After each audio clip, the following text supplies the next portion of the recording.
Now he could have that persona in a simulation have certain limitations that his persona as the programmer is not limited by. Right? What's the problem? Yeah, I guess. Yeah, I've never gotten what's supposed to be the problem with the hypostatic union. People never can like articulate the problem precisely enough for me to like I'm not understand troubled by what what I it's supposed don't to be. understand. I mean, Hmm. I'm not one of these people who think, well, because I don't understand it, therefore it's not coherent.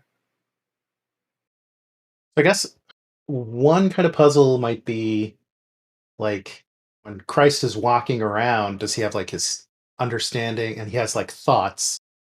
Are those like his That human is not body only something has the human thoughts? it's not something that we can answer.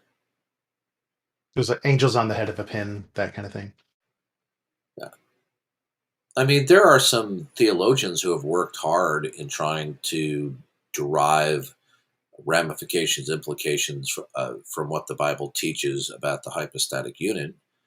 There's nothing wrong in that pursuit, but at the end of the day, as smart as some of these theologians are and have toiled for many years, both past and present, we're never going to have all the answers because we're not God. What do you think of I mean, one more thing. I mean, there are just some questions that can never be answered. Like, why didn't Rosie O'Donnell's parents give her up for adoption? This is baffling. um I was going to ask you a question just based on your formulation. You were talking to the guy earlier about like kind of what is and isn't God, is like the thing that he's calling God, is that really God? So wondering what you thought of Paul Tillich's definition of God as the ground of being. Whose definition? Paul Tillich, T I Oh, L L I Tillich. C H. Okay, Yeah, yeah. I thought you were saying in one word. I thought you were saying politics. Paul Tillich. yeah, Okay, yeah. Paul Okay, Tillich. Tillich Yeah, the theologian. Yeah, yeah. that's an interesting formalization. Yeah, I think that is it's a description that's very worthy. Yeah, I use that. I say that God is the ground of all being.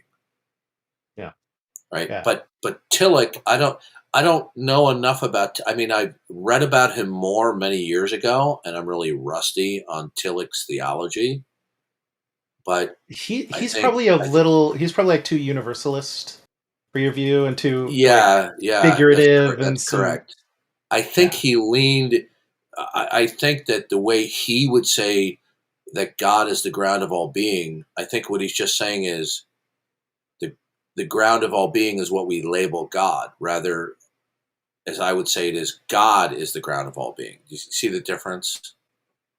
yeah, yeah. I mean, that's definitely Yeah. how he says it. But he thinks that like um he's got like really extreme views about like you shouldn't even use like analogies to being a person because it's just going to confuse people. And so he thinks like apologetics, Christian apologetics, has been in a state of failure for like millennia, Ugh. and that like so yeah, he's probably like pretty Well, extreme yeah. from Well, your the funny perspective. that he should say that because God uses plenty of analogies to communicate about Himself. Yeah, God certainly does not speak of Himself univocally, right?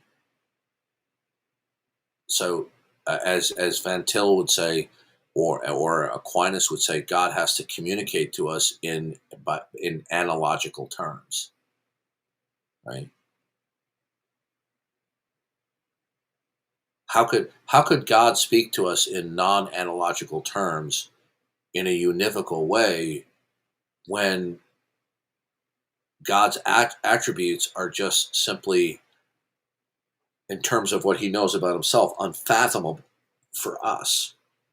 In other words, if God spoke univocally about Himself, He would be speaking exhaustively, but we could never, because of our minds, understand God exhaustively like He exhaustively understands Himself.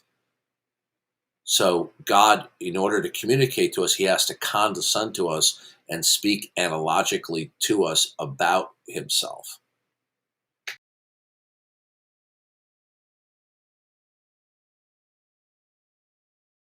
Now, there is a bit of dispute on Van Til's view about that with, I think, the theologian Gordon Clark, where they had a bit of a beef about that. But interestingly enough, I think they weren't there two brothers. There were the Tillich brothers, and they were both theologians. Am I mistaken about that? Oh, that's a good question. I want to say yes, but it's very, very hazy. Yeah. I just read Paul's Yeah, book. he didn't have theological views that in my poor recollection in the past reading about him that I would agree with, but nonetheless he was a brilliant thinker. Just like Karl Barth was a brilliant Oh yeah, thinker. Barth was a brilliant theologian. However, fundamentalist Bible believing theologians would take great issue with some of Barth's yeah. ideas. It's like whole But neo-orthodoxy. Yeah. yeah, yeah, people can be brilliant. We can disagree with them, So, Good. interestingly enough, the Supreme Court referred to Tillich's idea about ultimate concern when they were deciding on whether or not an atheist can be a conscientious objector, which requires a deeply held religious conviction. If somebody doesn't believe in God, can they have a deeply held religious conviction? And that's why they incorporated some of Tillich's ideas. Mm. I did want to ask you a question. It's about like a troll question that people sometimes ask. I want to know like how you would respond to it if you had to. I understand if you just don't Yeah. even want to touch it. Well, troll questions aren't always the content of the question. It's the attitude and motivation. Sometimes, Mhm. sometimes it's a question. Sometimes it's the attitude, the motivation. So anyway, go Yeah. ahead. But I'm going to be going to bed in like 5 minutes. So I just want to like strip away. It's meant to be like a vulgar question, so I'm just going to like strip that away. Does Be- does does God know about what it's like for humans to experience certain things, like yes, sexual experiences? God knows yes, about that. yeah. Okay. Yep. He doesn't know because he's experienced himself, but he knows exhaustively what it's like for people to experience physical sensation because he created every part of sensation. So how Interesting. could he not know? Is God a gendered being like a male? Is he beyond that, how does that work? No, God is neither male nor female, but he has chosen to designate himself in male terms. Oh wait, Yeah. so Darth, just a quick one. You would say that God doesn't know what it's like to sin, though, right? Did you say that? No, no, God knows because he's omniscient, but he doesn't know what it's like to sin because he can't sin. So sorry, what was the distinction there? Could you draw that a little bit more clearly for me? Well, for example, do you remember when God said about the tree of the knowledge of good and evil? God said, they have become like us, knowing good and evil. Well, man was meant to discern evil, but not to know it experientially. So God can know exhaustively what it is like to sin, but he can't know what it's like experientially because he can't sin. Oh, Isn't okay. that like a contradictory counterfact? Like No. the way I thought about this question was like God would know, like God the Father would know what it's like for a human being to experience something. But like God the Father doesn't have a body. So there's like no sense in which God the Father would know what it Well, would be like for God the Father to have that kind of an experience, because that kind of experience this is a requires a moot body. point because God is entirely self-conscious of himself, and because his mind is what determines what comes to pass. This is how he has omniscience. Okay, but the fact that he exhaustively knows everything doesn't mean that he knows certain things by virtue of experiencing the activity in actuality. So God cannot know what it is like to sin because experientially, because God can't sin against himself. I guess I think it's a contradiction in terms to even think of like God thinking about himself sinning. Like I don't think you can even think about that. To me, that's like thinking like a round it's circle. theologically incoherent. Yeah, okay. Okay.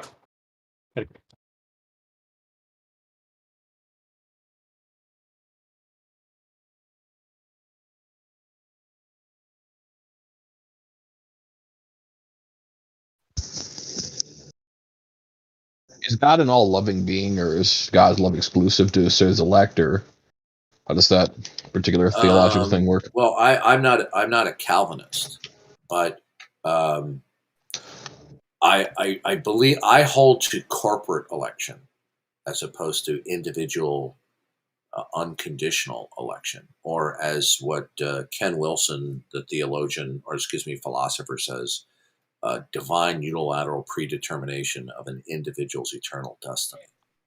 Okay, so the Bible says, "For God so loved the world." Okay, so among Bible believing Christians, um, with the exception of Calvinists, Bible believing Christians would say, yes, God does love everybody, but that they will not receive the application of the love that God has expressed in salvation, because God has a stipulation that in order to receive it, you need to repent, right? Whereas the Calvinists would say, no, God only loves the elect.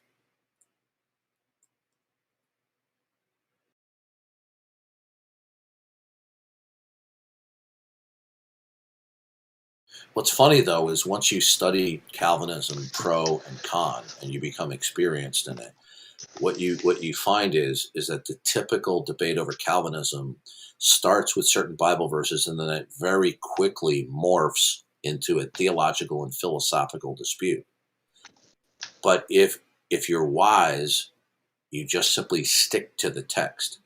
What does the text say? What is the semantic range? If one is going to pick one semantic range over another in a particular verse, what's the rationale for that? Okay. But if you don't do that, it's easily to get sucked into the Calvinism, non-Calvinism in a theological, philosophical dispute, which doesn't really resolve the matter. The only thing that can resolve the matter is, what does the Bible say?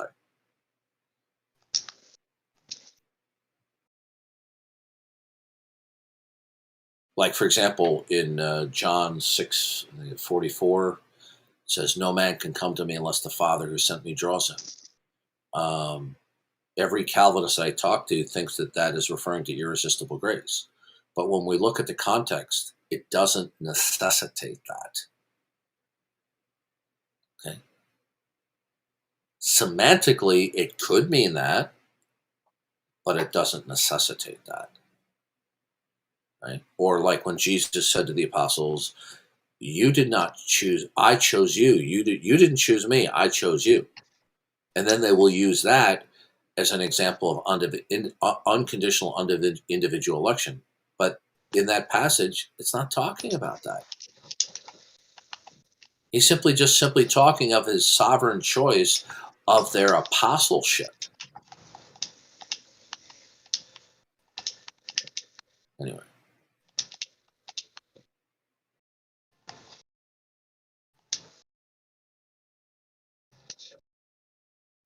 Anyway, I'm going to bed, but it never ceases to amaze me the level of dishonesty, evasion, obfuscation, prevarication of unbelievers. Okay. Now, of course, people accuse me of falsely accusing these people just because they merely disagree. But it amazes me that even those kinds of people don't recognize the level of dishonesty that I have to deal with on a day in, day out basis.